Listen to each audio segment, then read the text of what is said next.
Manolotra ny araba tomboko lasy tomboko vavy tonga eto amin'ny fandarana ady hevitra amin'izao alina izao vahiny nasaina atao kaviako ato ny député solombam-bahoaka voafidy tao amin'ny boriboritany faharoa ramatoa Lanto Rakotomanga izay voafidy tao anatin'ny antoko na ny fikambanana antoko IRD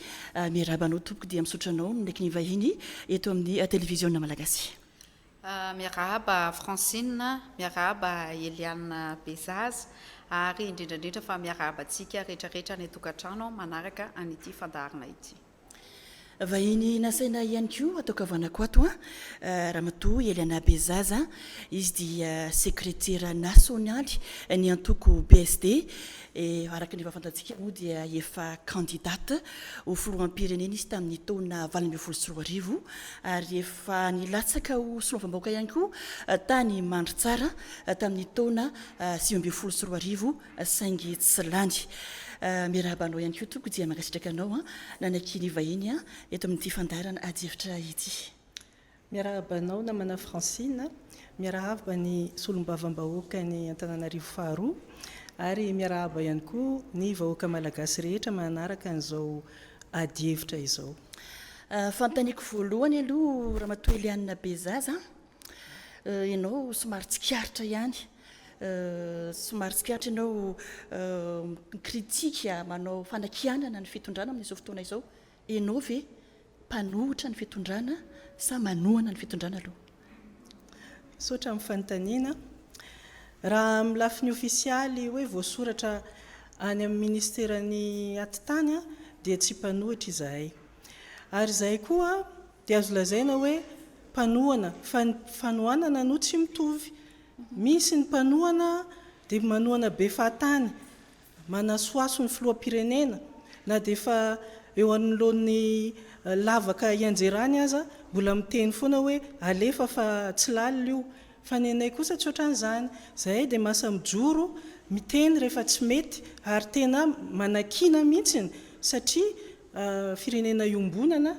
ka tsy maintsy tenenina ny zavatra rehetra hita na tsara na ratsy. Ia, atomboko tika amin'izay ary ny ady hevitra satria tiako ho fantatra izay position anao izay ao anatin'izay resaka raharaham-pirenena izay resaka mahakasika ny fampandrosoana ny firenena sika sy ny politika hoentina mampandroso an'izany firenena izany ity ampiandohana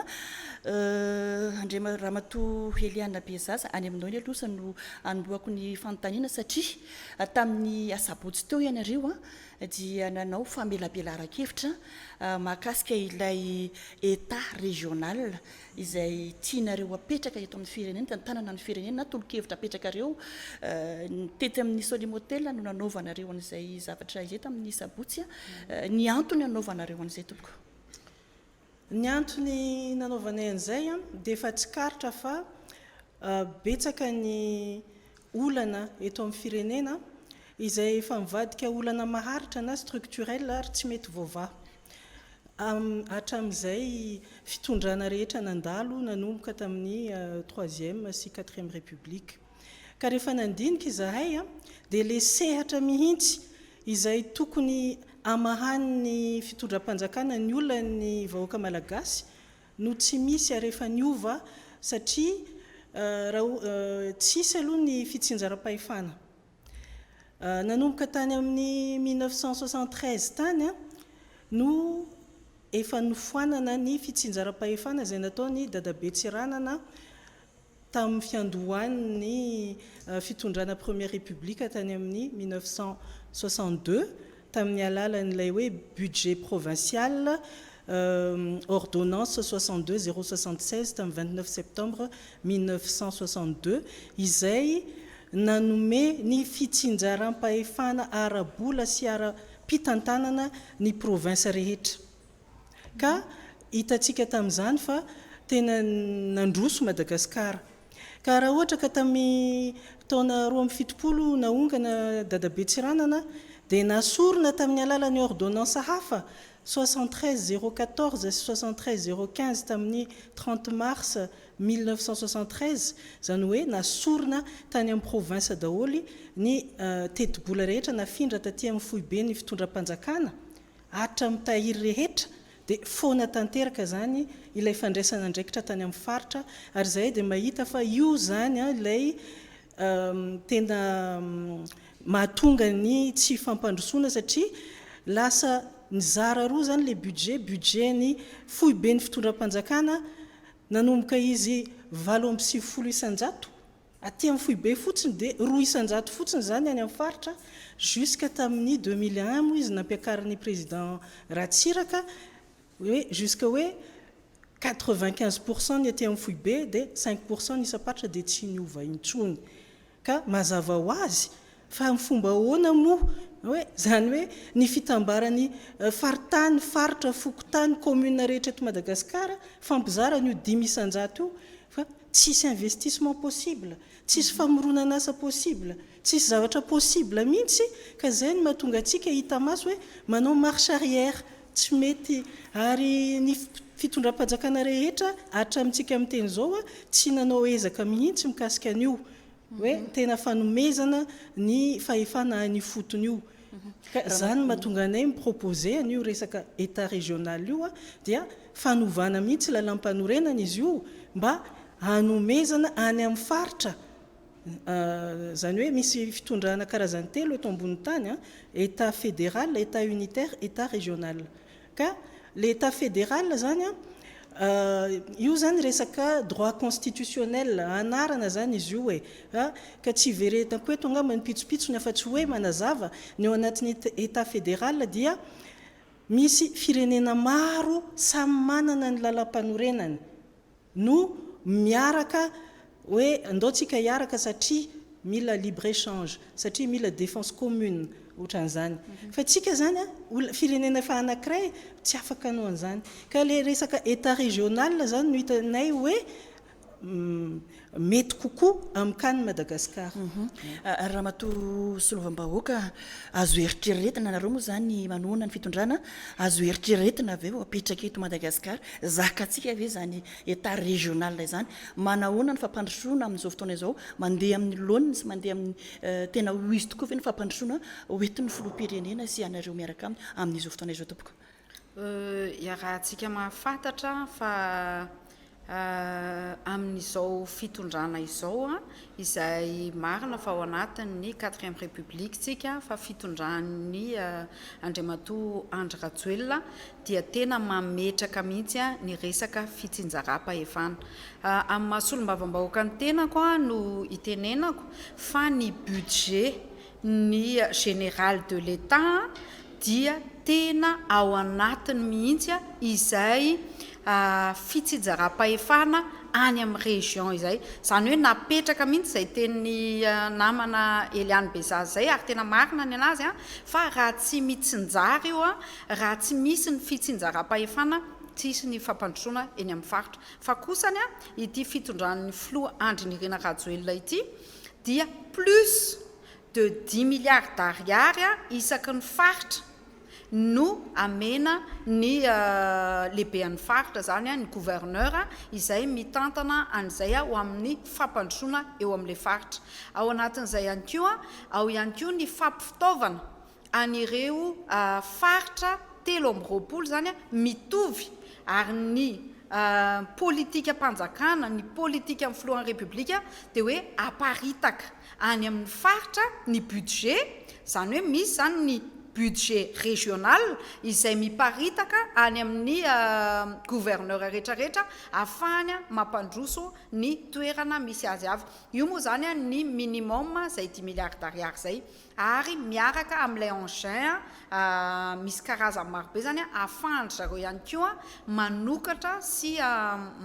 mamboatra zany ny lalana any amin'ireny toerana misy vokatra reny ahafahany mpamboly zany miditra ao anatin'ilay izy fa tsy mijanona eo amin'ny faritra ihany nefa fa ny solombavam-bahoaka zao dia manana budget ihany koa ilay atao hoe CLD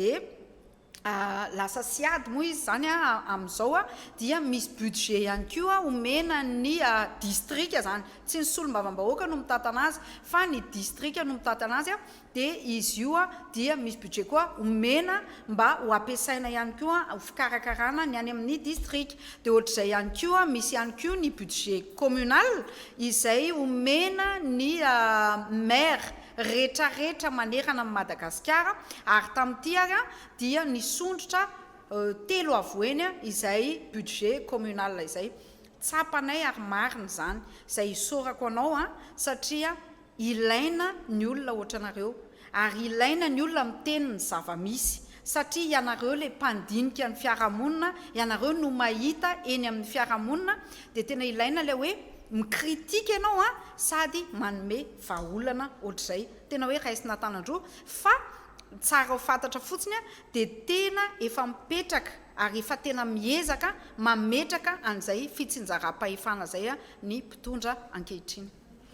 Ho anao Ramatoa Eliana Bezaza fahitanao ny zava-misy eto amin'ny firenena amin'izao fotoana izao mandeha amin'ny laoniny tokoa ve ny fampandrosoana ianao miteny te hoe tokony apetraka le état régional ny avatsy amin'ny solovam-bahoaka l'entrecote-manga miteny hoe efa misy ny miroso makany amin'izay fitsinjaram-pahefana zay ny fitondrana amin'izao fotoana izao mbola tsy afa-po amin'izay ihany ve nareo? Tena tsy afa-po mihitsy zay amin'izany satria izay mihitsy hitanay daholo eny ny zavatra ataon'ny fitondrana ankehitriny io fa tsy mifanaraka mihitsy amin'le esprit de décentralisation zay eritreretinay. Raha ohatra ka hoe ny fitsinjaram-pahefana aminay dia ny fahafahan'ny olona ifotony mahafantatra ny zavatra mety ho azy sy mamokatra ny zavatra tokony havelona azy dia tsy hoe akory misy dada atao ambony fitondram-panjakana tokony mibaiko sy miteny hoe zao no mety aminareo ohatrany hoe tsy olon-dehibe zany ny olona ifotony ka tsy afaka mahalala n'izay mety ho azy ka ny zavatra tadiavinay tsy dia le hoe ity ny vola menay anareo satria io vola io anie avy any any anie izy io ny tonga aty amin'ny foibe ny fitondram-panjakana ka io mihitsy le tsy mety aminay constitution mihitsy zany nareo le structure mihitsy ny tena reo apetraka fa io mihitsy ny tsy mety aminay hoe maninona ny vola no asorina avy any entina aty dia avy eo zay vao misy redistribution ny aty zany ny olona masina ka ny mahay ny zavatra rehetra fa ny any tsy mahay capitale tsika ary eto Antananarivo no capitale Madagasikara eto daholo zany miainga ny zavatra rehetrarehetra ary na ny isan'ny mponina arany ny isan'ny mponina arany na ny anna dia eto daholo tsy mety zay Ramatoa Solombavambahoaka amin'ny anaran'inona no ilazanao fa tsy maintsy eto ny angany zavatra rehetrarehetra satria eto ny foibe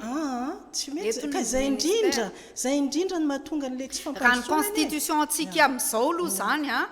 dia efa tena mametraka an'izay zavatra zay fa ny tediavin'ny madame Eliana Bezaza dia hoe iova ny constitution dia atao état régional taloha manko tsika nisy ny atao hoe Ramatoa Solombavambahoaka mahatonga anay mitaraina anie dia zao hoe efa structurel io kere any atsimo io dia mbola ho structurel firy-taona amin'izao zavatra misy zao dia lasa structurel daholo ny problème any tonga zao ny covid dia lasa structurel koa ny problème ny fizahantany dia mikaikaiky ny ananosy be fa iza no amahany olona ny nosy be nefa nosy be zany zany tena mamelona ny Madagasikara zany amin'ny alalan'ny volan'ny fizahantany dia rehefa mandeha tsara zany raha velona Madagasikara fa rehefa tsisy hohanina ry zareo satria maty ny fizahantany iza no merina ny volany aminy tsisy ohatran'izany koa ny lavanilina mikaikaiky any ny olona ny antalasy sambava sy voimarany fa nampidinina ny lavanilina zareo nanana fari-piainana nandeha tsara mividy trano mividy tomobile mampianajanaka any an-dafy tampotampoka teo tapotra daholo ny rehetrarehetra dia izy amin'ny alalan'ny lavanilina zay première entrée de devise à Madagascar dia namelona tsika rehetrarehetra teto Madagasikara dia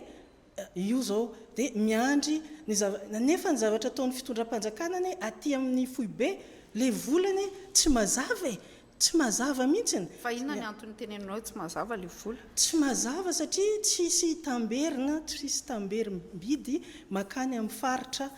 fa zay tiany fitondram-panjakana atao io ane natonga hoe lasa politika zany le famerenana azy nanomboka tamin'ny 1973 rehefa naverina taty amin'ny foibe le vola dia zay tsaratsara politika manao lambamena mahazo aloloha satria tsy ary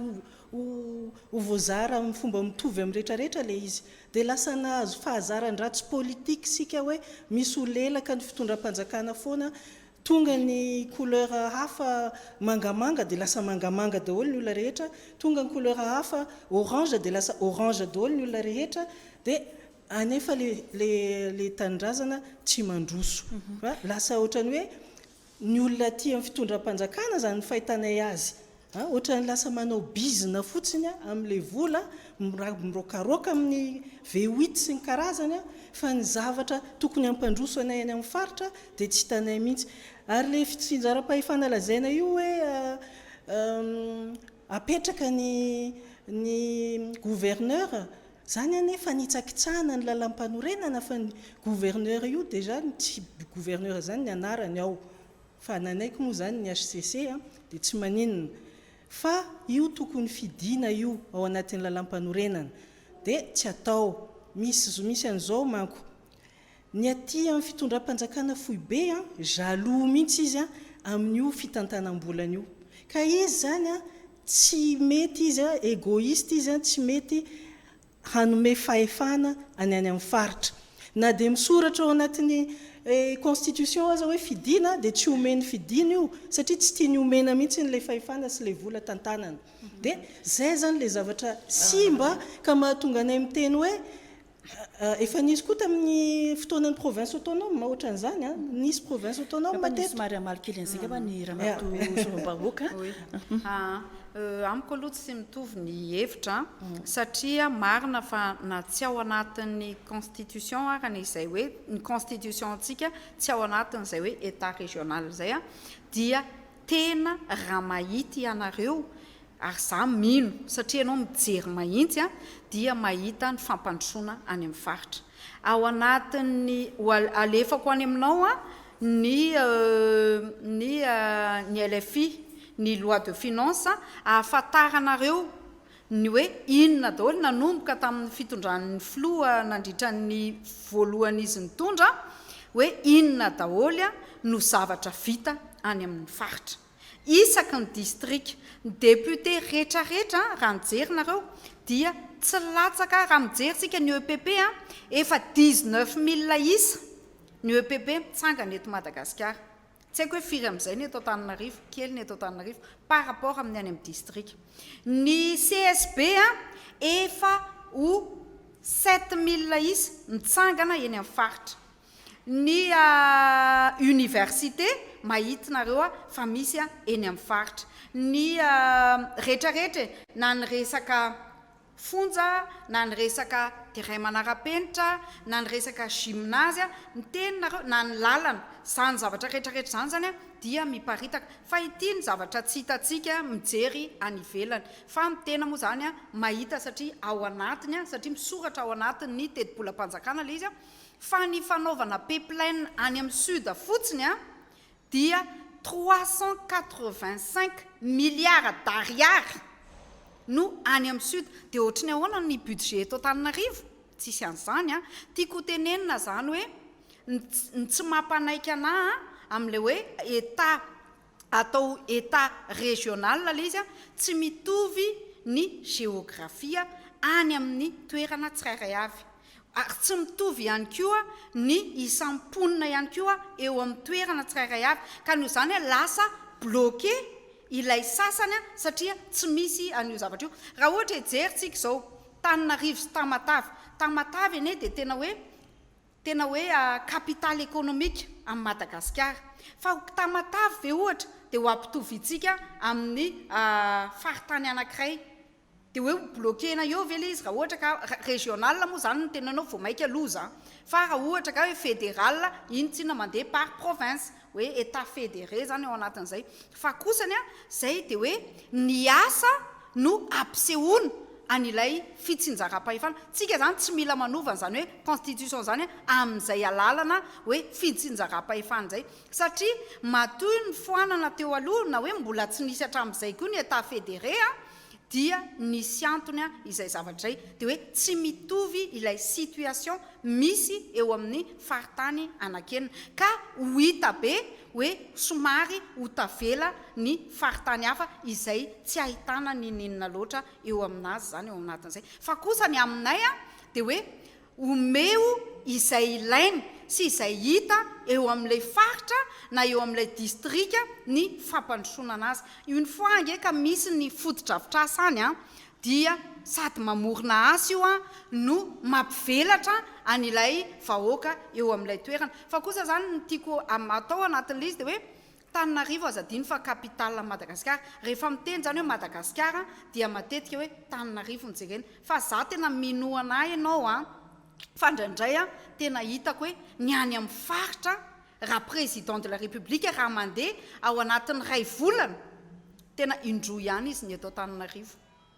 fa ny akabetsahany a de tena hoe manokana minauguré a na manao fotodrafitrasa ngeza be any amin'ny faritra ary tsika tena mahita an'izany tsy vitan'izany hoe tiptop sany karazany a fa rehefa manao a de tena hoe mbola tsy hita zany Eliane Bezaza ianao ngamba nahita ny tsy haiko na deuxième république troisième république quatrième république fa nahita ve ianao an'ny mpianatra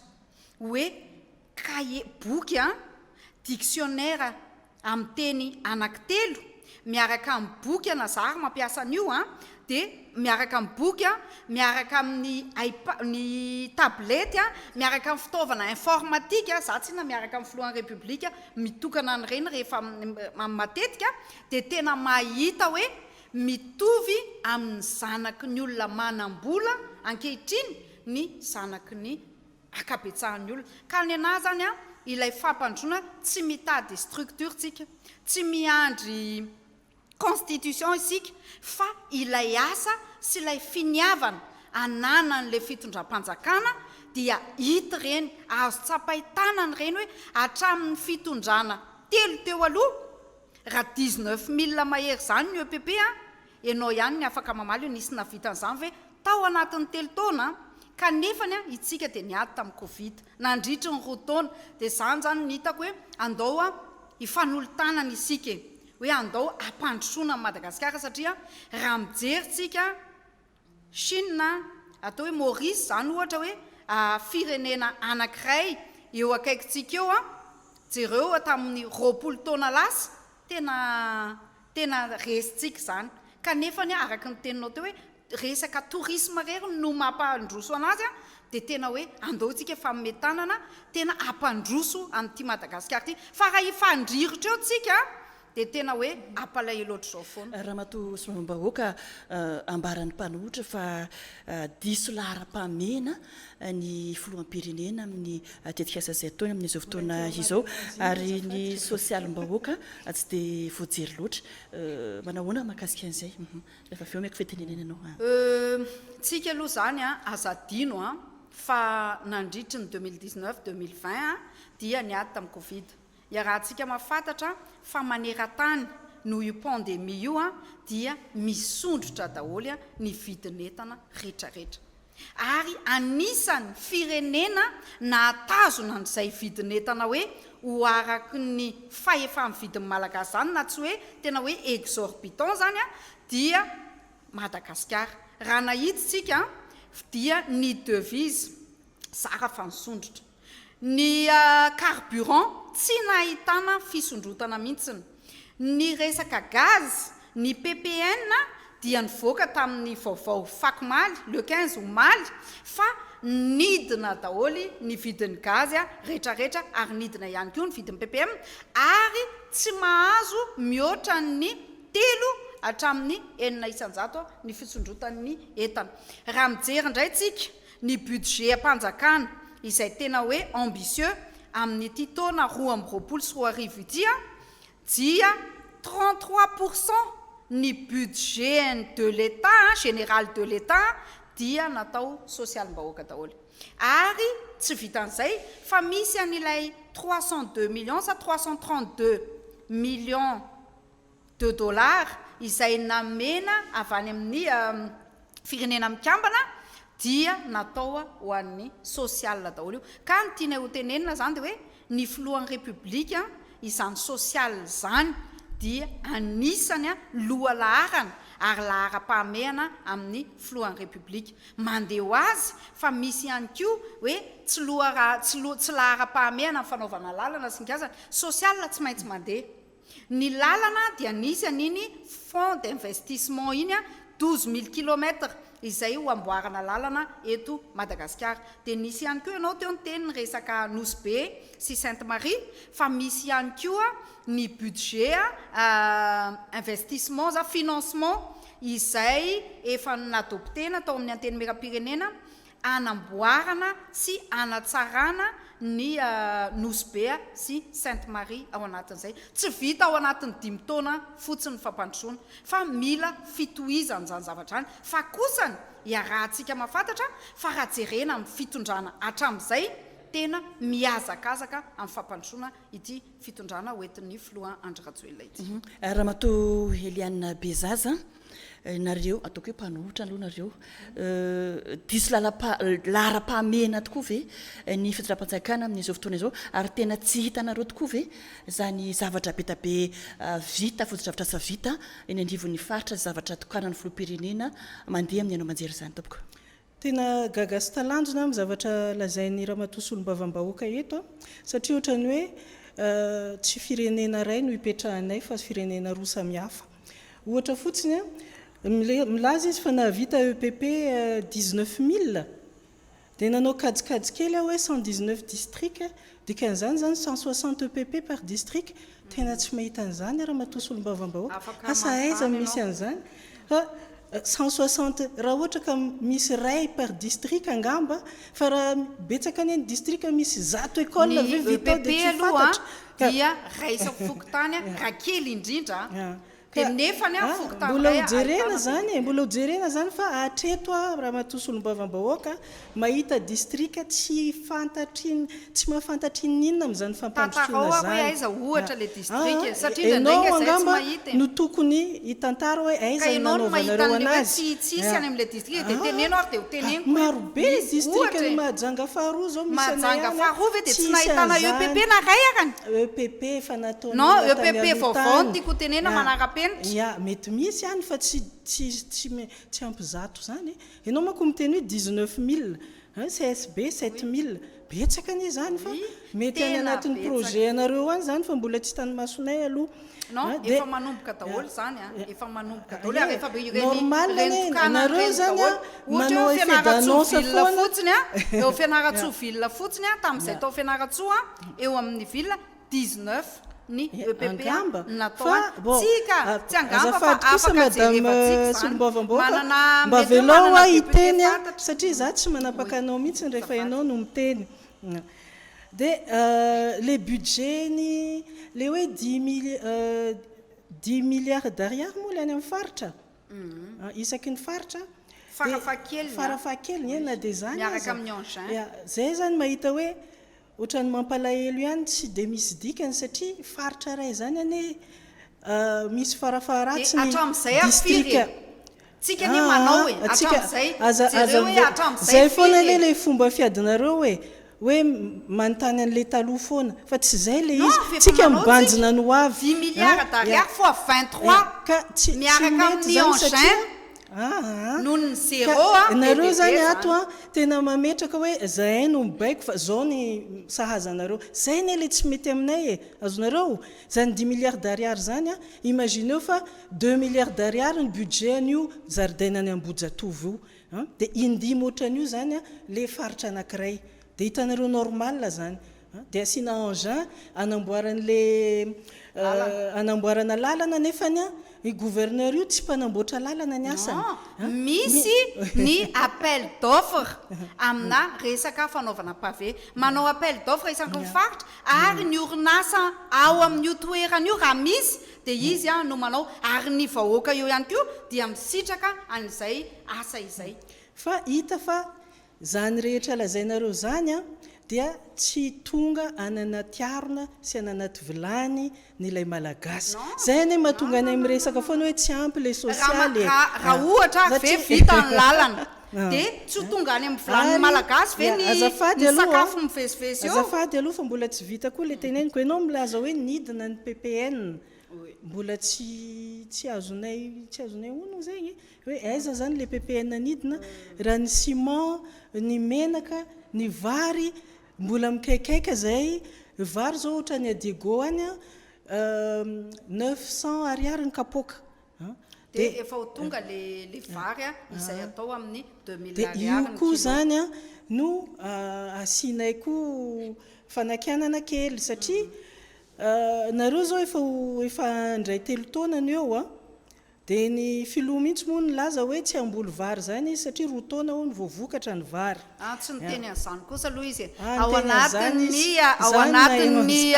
velorano filohan'ny repoblika ny fahavitantena ran-tsakafo fa kosany amin'izao zany maika non efa nisy ianao zany tsy mijery an'le vaovao fa efa misy efa 3 taona any nareo teo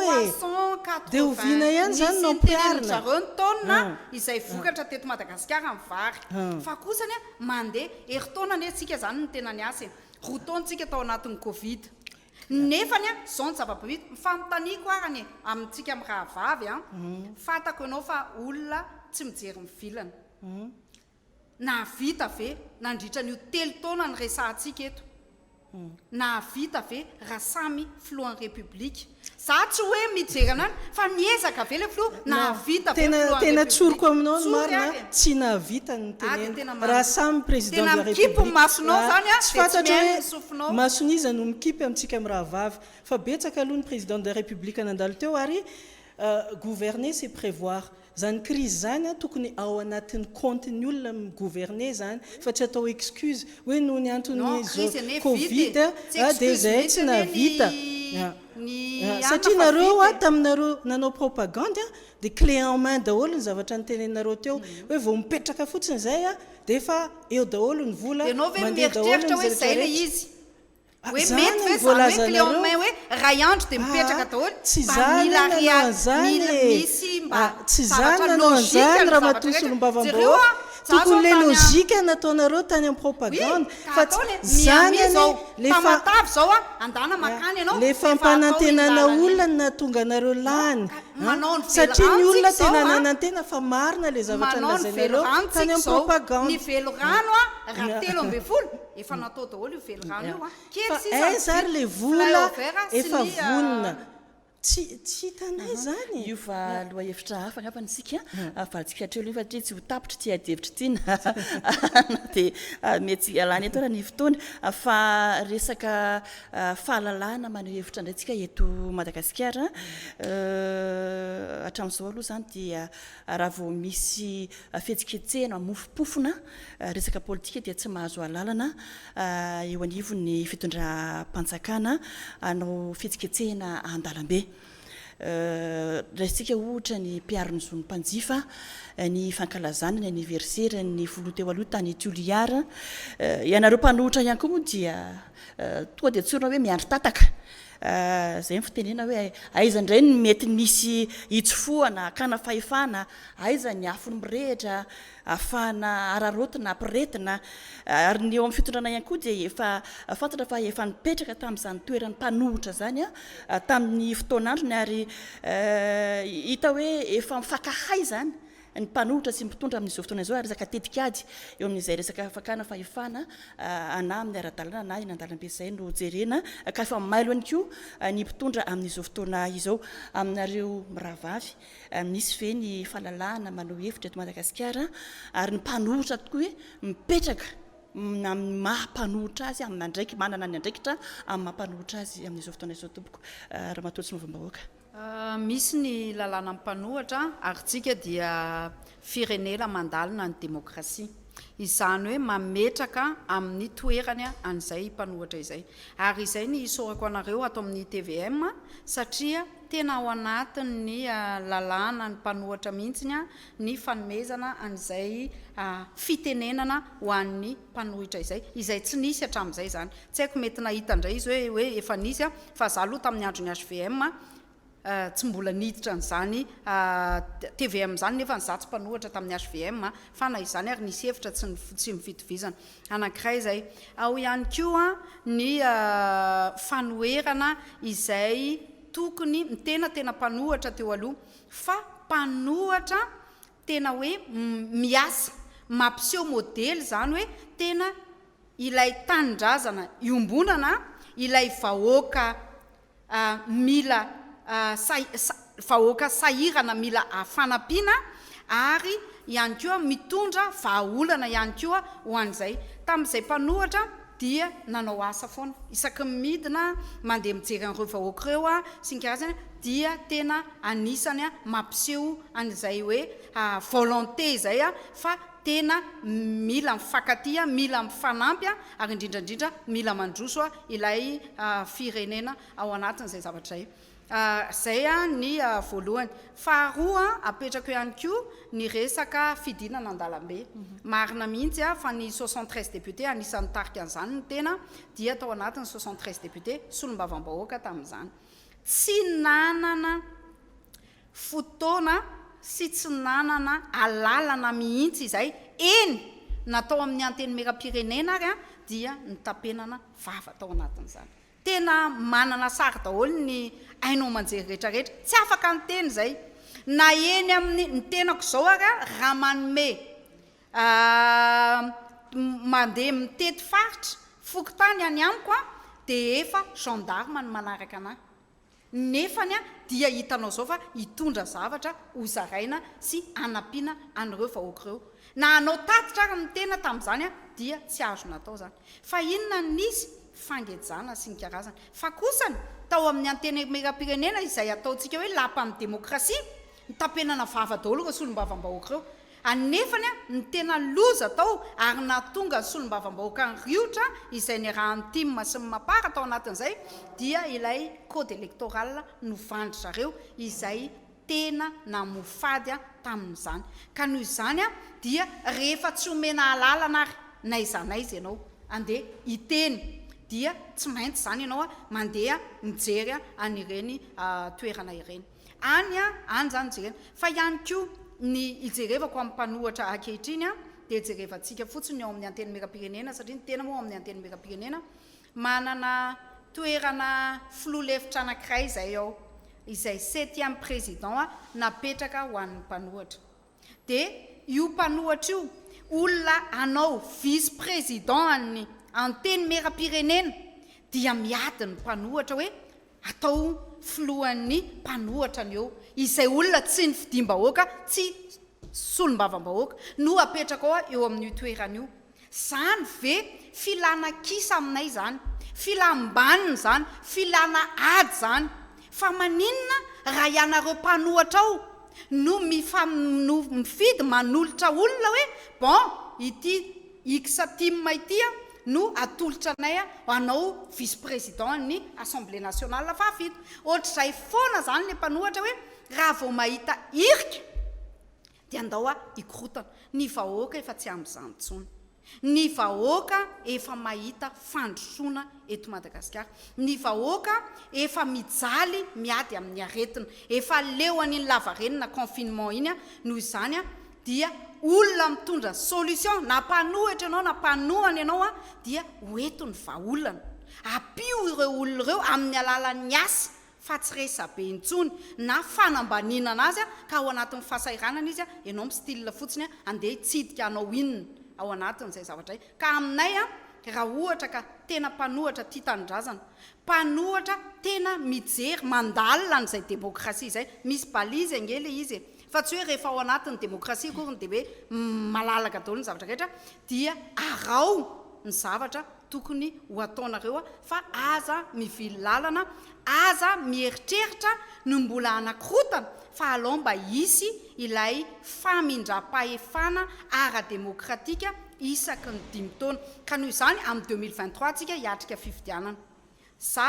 dia tena maniraka mpanohatra hoe nareo rehefa mandeha fitsidia-paritra andana mihitsy satria miomantsika amin'ny 2023 fa kosany ampafataro le zavatra ataonareo ampafantaro marina hoe andeha anao congrès provincial zay na anao congrès régional zay ato amin'ity toeran'ity tsy adala ny tompona andraikitrany ka tsy amme fa raha ohatra ka andeha anniversaire no tenenanao anniversaire zany eny vita ao anatina trano kely kanefa ny famorim-bahoaka ny ataonao dia hita zany le izy hoe misy paipaikabo politika ratsy no ataonareo dia matahotra izy satria ny asan'ny mpitandro filaminana ny hitantsika tamin'ny 2009 reny fa nohony tsy fandraisan'ny mpitandro filaminana andraikitra no nahatonga an'ireny malagasy maromaty reny sy nahatonga an'ireny vakitrano teto Antananarivo ireny. Ramatoa Eliana Bezaza, mbola fotoana ny korotana politika avy zao ary tsara ihany aloha no manamarika fa zay mpanao gazety mijery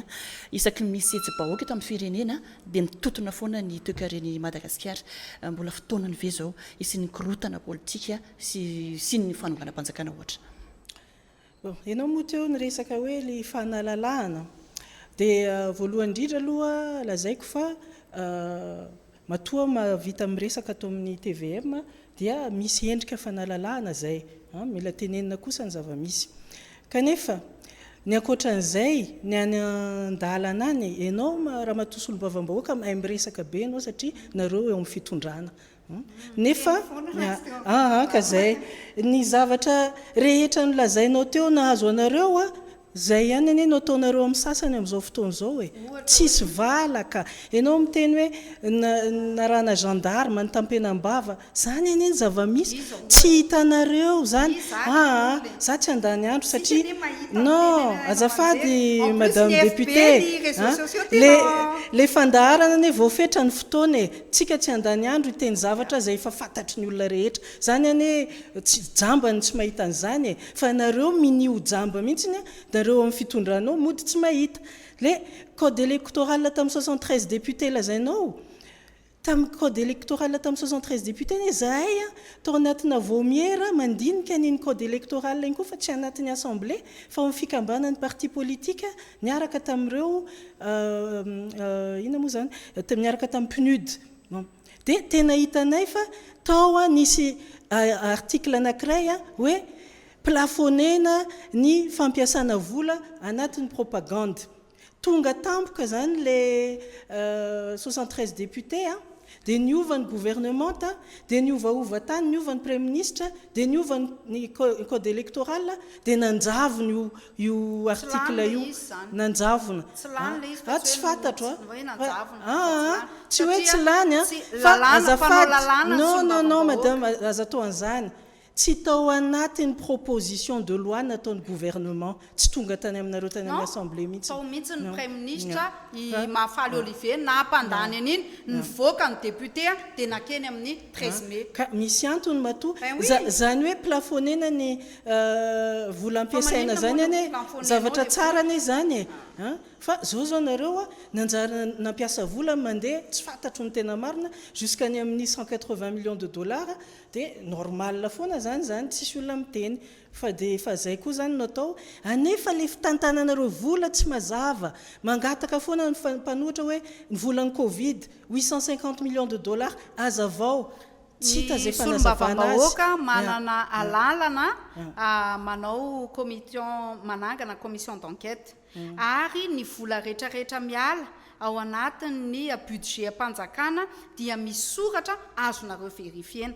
amin'izay zavatra zany alohantsika tsy manao affirmation gratuite fotsiny fa omeko anao numéro koa dia jereva fa omeko anao daholo zavatra manao affirmation gratuite zany solombavam-bahoaka eny aminareo na zay koa afaka manontany manao affirmation gratuite zany ny lehibe ny inspecteur général de l'état rehefa miteny hoe zahay tsy navela mihitsy nanao audit ny volan'ny covid affirmation gratuite zany ny anazy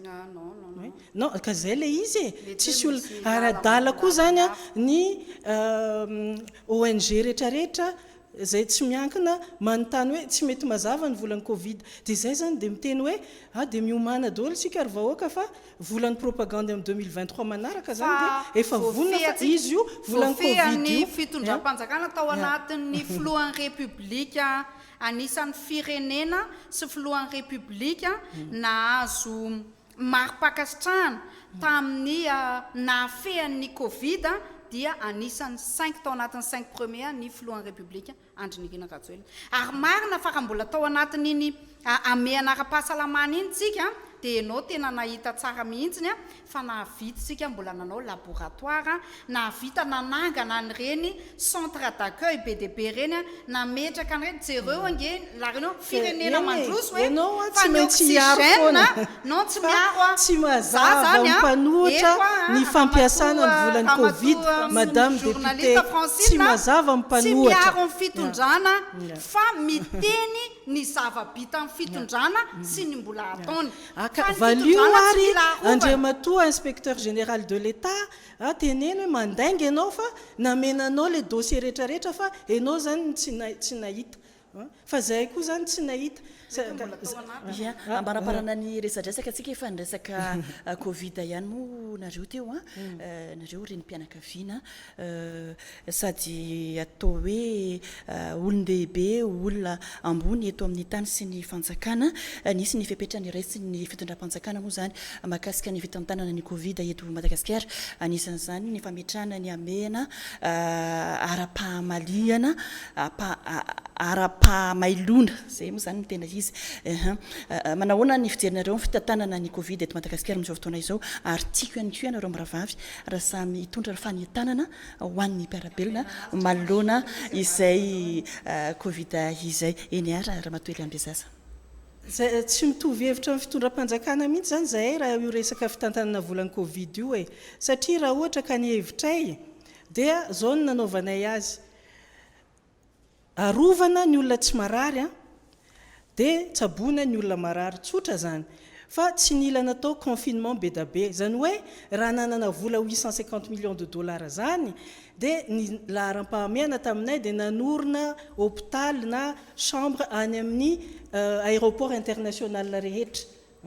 zany hoe ao daholo zany ny test PCR natao mahampy ao daholo ny olona atao confinement rehefa tonga dia amin'izay zany sura fa tsy makaty antany be le aretina ary sura koa zany fa tsy otra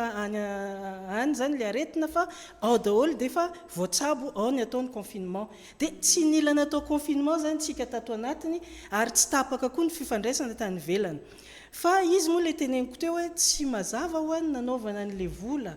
ka za tsy afaka iresaka mikasika fa asa madame député no iresaka azy fa tsy arakaraky ny feritreretanay azy no nanaovana azy ary marina fa hoe misy an'le hoe varomora sy ny sisa hoe mety hoe mpidina ny vidin-javatra ny PPN fa aminay koa iny tsy solution satria tsy solution maharitra ny vary ane hoaninao androany dia raha pitso ianao tsy isy trony fa mbola nona indray fa aminay zany tokony politika any amin'ny tantsaha zany ny famahana ny olany vidin-javatra hoe ny lemaka amboarina amena ny tantsaha ny possibilité hividianany fitaovam-pamokarana dia amboarina ny lalana dia iny zany no mahatonga hoe ny vokatra tsy lafo ny vidiny fa zao anie na anafatra n'le 20 sambo asa aiza ho aiza moa le 20 sambo tsy fantatra bon anafatra an'iny tsika andro décembre ho avy ny orana ohatranay any amandry tsara ne tsy ho tonga any mihitsy io raha tonga any lafo be satria ny frais de transport lafo be noho ny ara-tsin-dalana ary zay mbola tsy nahita an'izany fanamboaran-dalana zany fa ny hoe ny fotaka fotsiny natao tamin'ny engin rehefa tonga ny orana dia lombolombony teo zany ny aratsiny le lalana satria ny pasoana tamin'ny engin nefa ny efa fotoam-pahavaratra zay ramatoa Solovam-bahoaka manahoana ny fitantanana covid Madagasikara mandeha amin'ny tokony ho izy tokoa ve tompoko eto aloha zahako dia manetana aloha ny olona satria irahantsika mahafantatra fa misondrotra be zao ny olona voan'ny covid eto Madagasikara ary tena mila mitandrina ary indrindraindrindra mandrisika ny vahoaka malagasy ako anao an'ireny vaksiny ireny izay misy karazany be dia be eto amintsika ary maimaim-poana avokoa anisany avantage tsika eto Madagasikara izay fanaovana vaksiny maimaim-poana izay ary mbola ametraka hatrany an'ireny fepetra ara-pahasalamana ireny amin'izao araka ny tenen'ny rahavavy Zoky dia marina hoe tsy ary ho araka daholy a ny resaka fandehan'ny vola tamin'ireny covid ireny ary indrindraindrindra fa zao fa hitatsika nefany a fa tena anisany voafe azo afaka miteny ahako a fa voafe a ny covid teto Madagasikara raha iny tamin'ny taona 2019 2020 iny a satria nanokatra efa ho marobe mba tsy tenenako chiffre ny centre d'accueil équipé izay zaza mahita hoe tsy tena mitovy hevitra hoe mila natao ny zavatra be dia be tsika nena heureusement nanao hôpital manara-penitra be dia be tamin'ny tetezamita fa na izany arany tsy ampy ny village voire efa natao ny hôpital manara-penitra ny EPP ny sœur ny trano masera sy ny karazany nametrahana an'ireny centre de traitement reny daholy fa ny équipena daholy ary hitatsika nisy fotoana fa tena tsy naharaka ny resaka oxygène teto Madagasikara fa na izany ary niezaka dia naharaka ary mbola nahavidytsika namokatra ny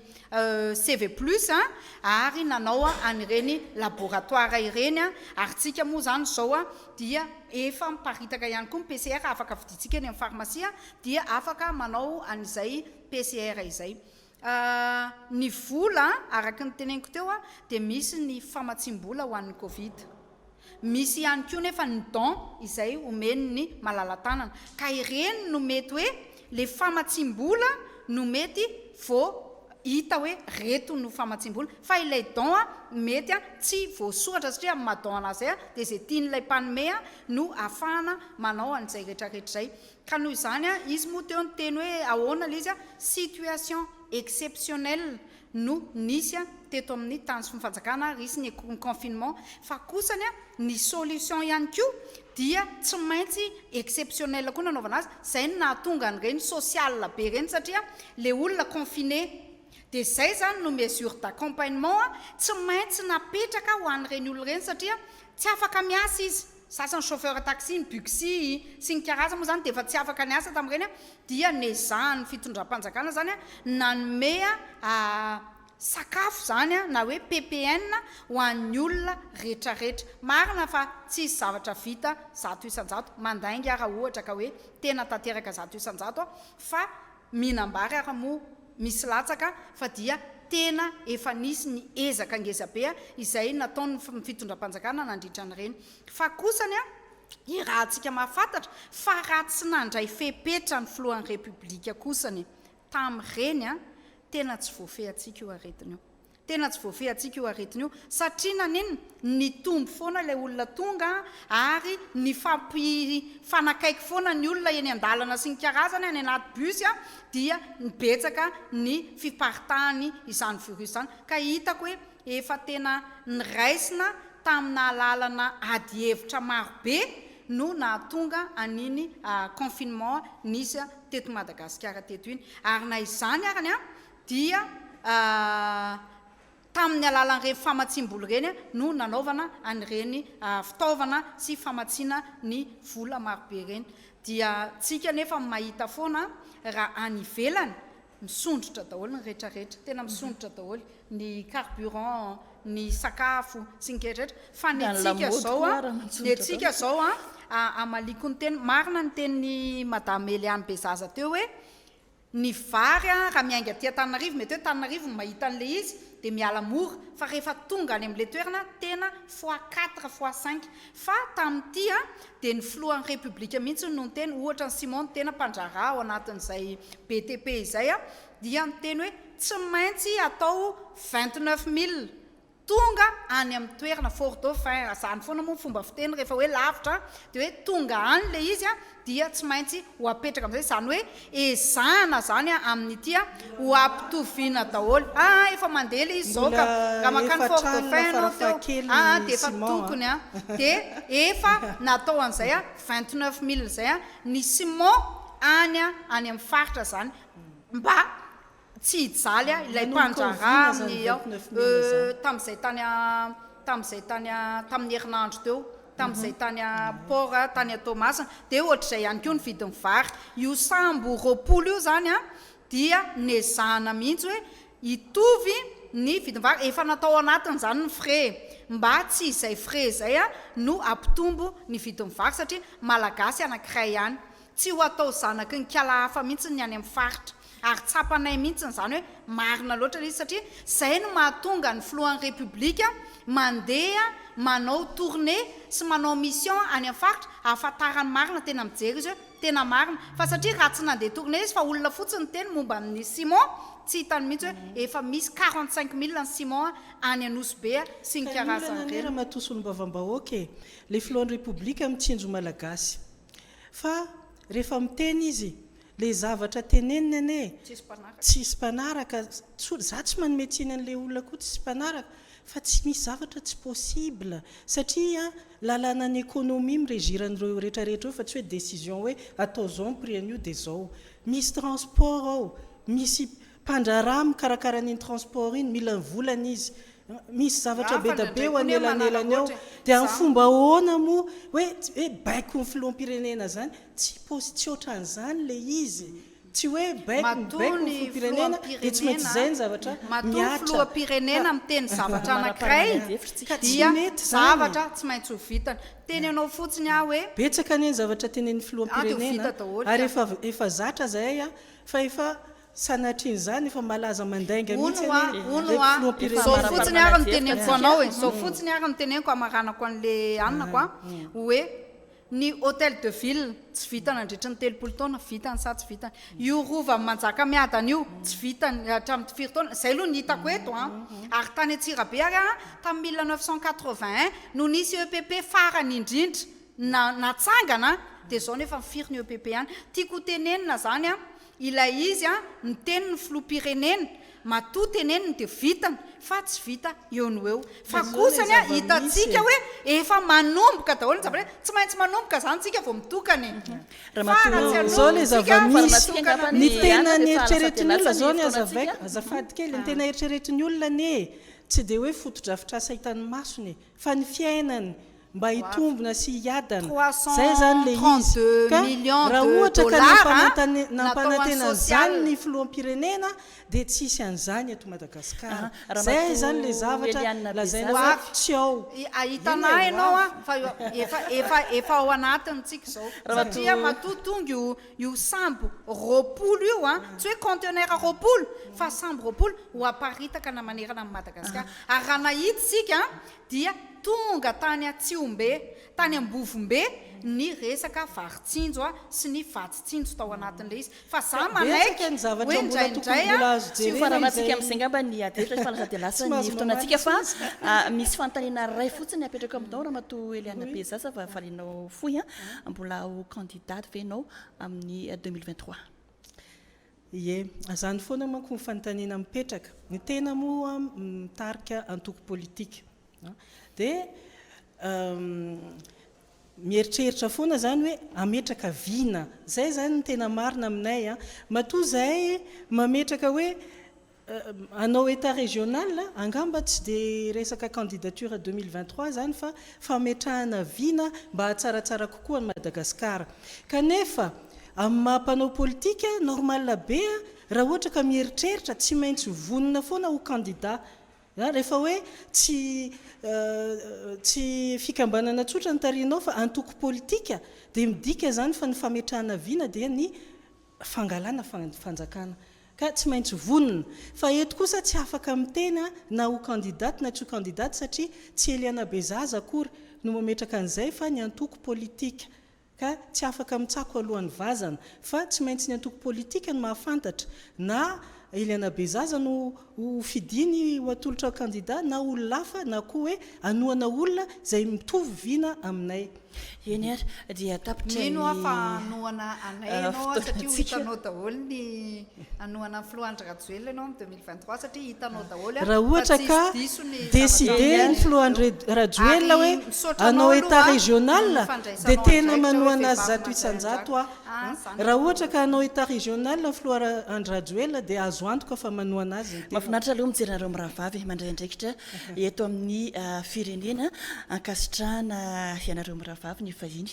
teto amin'ny télévision malagasy ramatoa solombahoaka voavito amin'ny boriboritany faharoa l'Entrecotomanga sy ny secrétaire national atoko PSD Eliana Bezaza mankasitraka anareo mpiainany koa nanaraka ny fandaharantsika mpijery moa zany fa tsy mpiaino nanaraka ny fandaharantsika hatramin'ny farany mandrapitafandray aretimiko lasetimiko vavy